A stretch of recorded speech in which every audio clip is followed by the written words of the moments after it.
వి gold trusted gold buyers మీరు తాకట్టు పెట్టిన బంగారాన్ని విడిపించి ఈ రోజు ఉన్న మార్కెట్ ధరకు కొనబడును.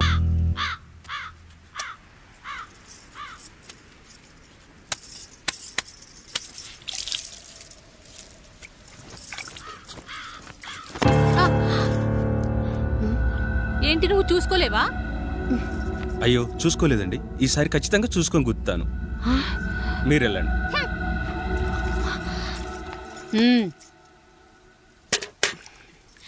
చూడమ్మా, నువ్వు మా కూతురవ్వడానికి ముందే రాయుడు మాకు దేవుడు, ఆయన కుటుంబం మనకు దేవాలయం. వాళ్ళు కొట్టినా తిట్టినా మనం అరవకూడదమ్మా.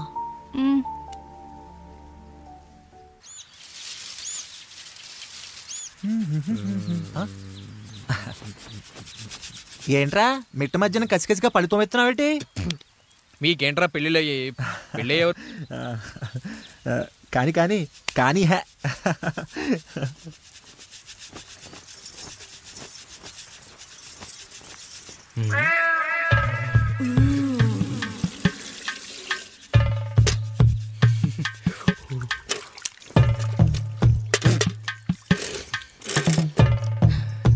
ఏంటండి? నీళ్ళు కావాలి.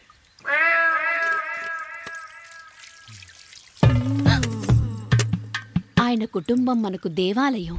వాళ్ళు కొట్టినా తిట్టినా మనం అరవకూడదమ్మా.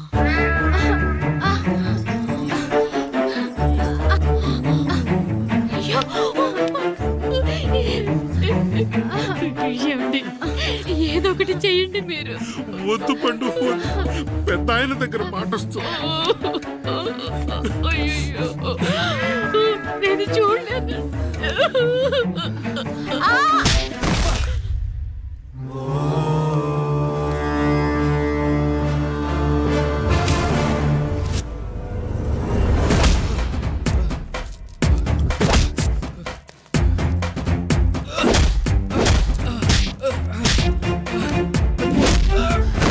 అయ్యో అనియా అనియా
మా ముందు 7 తరాలు హత్యలు, దొంగతనాలు, వ్యభిచారాలు చేశాం, కానీ ఒక అమ్మాయిని మానభంగం చేసినట్టు చరిత్రలో లేదు.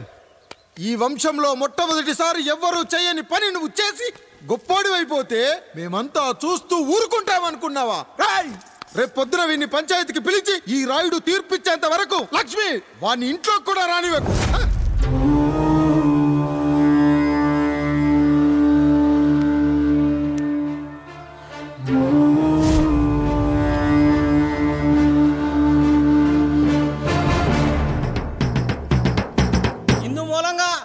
యావన మందికి తెలియజేది ఏమనగా, పెదరాయుడు గారి కుమారుడు ఆయన తన ఇంట్లో పనిచేసే కాముడు కూతురుపై మానభంగ ప్రయత్నం చేసినందున రచ్చబండ దగ్గర తీర్మానం చేయబడింది.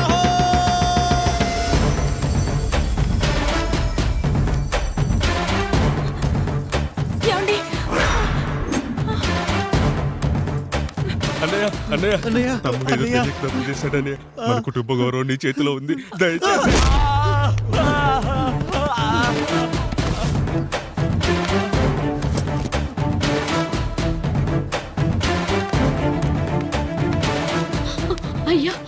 అయ్యా, తీర్పిచ్చే ముందు ఒక్కసారి ఆలోచించండి అయ్యా.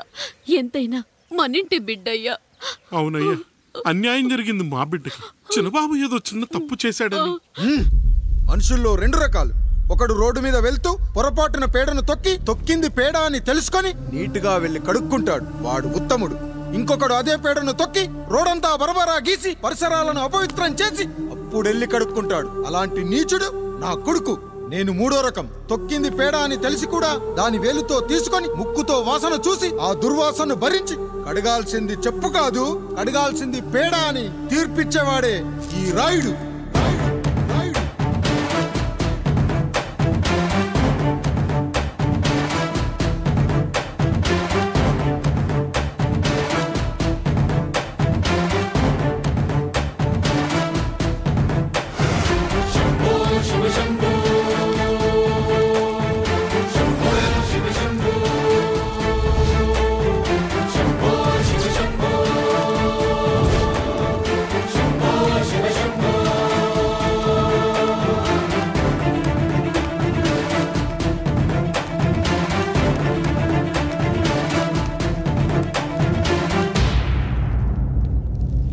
అయ్యా, మీ కుటుంబానికి ఈ పరిస్థితి వస్తుందని అస్సలు ఊహించలేదయ్యా. పచ్చటి పుచ్చకాయలో పుచ్చుంటుందేమో గాని పచ్చని మీ సంసారంలో ఇలా మీ తమ్ముడు గారు. కొన్ని తరాలుగా మా వంశం ఈ ఊరిని పరిపాలిస్తుంది. మా వంశానికి స్త్రీలంటే ఎంత గౌరవమో తెలుసా? ఆడవాళ్ళు వంటింటి కుందేళ్లు కాకూడదని మా ముత్తాత గారు పెళ్లి కూడా చేసుకోలేదు.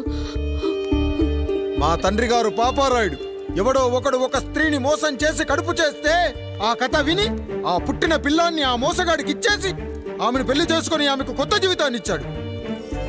నేను కూడా నా వంతు సహాయంగా కొంతమంది స్త్రీమూర్తులను పెళ్లి చేసుకుని వాళ్లకు జీవితాన్ని ఇవ్వాలనుకున్నా. అలాంటిది నా వంశంలో ఇలాంటి చీడ పురుగు పుట్టాడు.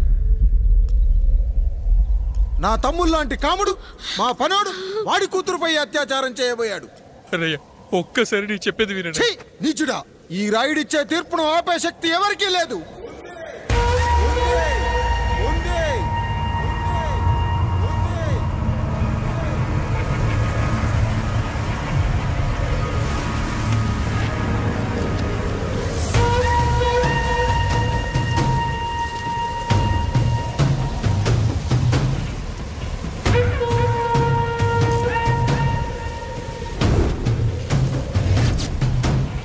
గుర్తుపట్టావా పెదరాయుడు?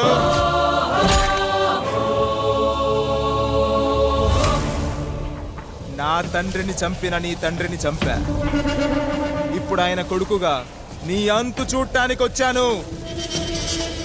ఊరికి నీతులు చెప్పే నీ భాగవతం బయట పెట్టడానికి, ఏ శక్తి నిన్ను ఆపబోతుందో చూపెట్టడానికి అసలు సిసలైన మగాడు అడుగు పెట్టబోతున్నాడు.